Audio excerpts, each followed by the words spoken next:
Welcome to this edition of the Purity Post. My name is Jonathan Daugherty, and I'm the director of Be Broken Ministries, a national outreach whose mission is healing sexual brokenness by God's grace, one story at a time.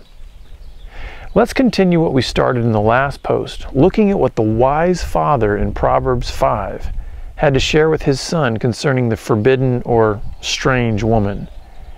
He first admonished his son to stay away from her, not even going near her house, for the destruction and hell that await those who go in to see her. Now, we're going to pick up the father's additional instructions, beginning in verse 15. Drink water from your own cistern, flowing water from your own well. Should your springs be scattered abroad, streams of water in the streets, let them be for yourself alone and not for strangers with you. This dad gives a vivid contrast between the purity of sexual expression as God intended it versus the dirtiness and public disgrace of sexuality that is poured outside its proper boundaries. We learn from these statements that God made sexuality for private, personal expression, not for just any old stranger.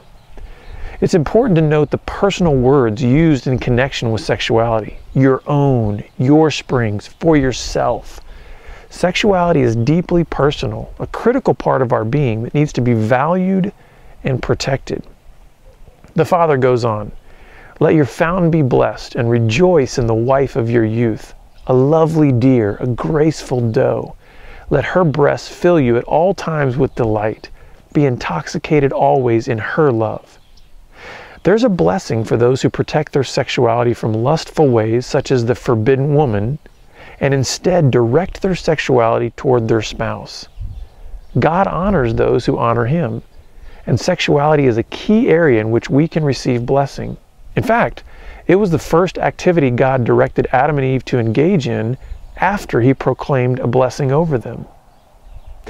There is more imagery given to help the son understand what the father is trying to teach him.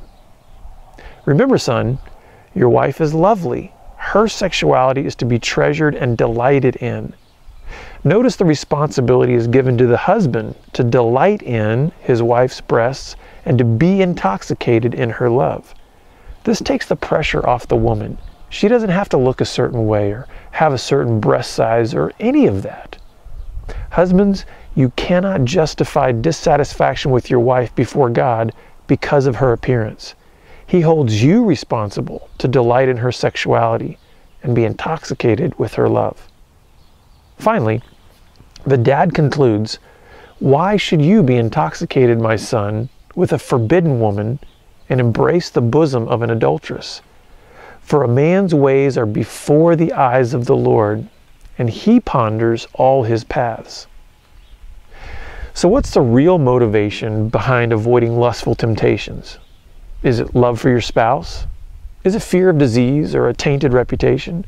No, it's because our Creator sees and knows all, whether we are living as He made us to live or choosing to go our own way and take the bait of lust's lies. You have a choice today and every day. Will you carelessly pour your sexual energy into the pursuit of selfish, lustful pleasure? Or will you carefully direct your sexuality toward your spouse in God-honoring ways?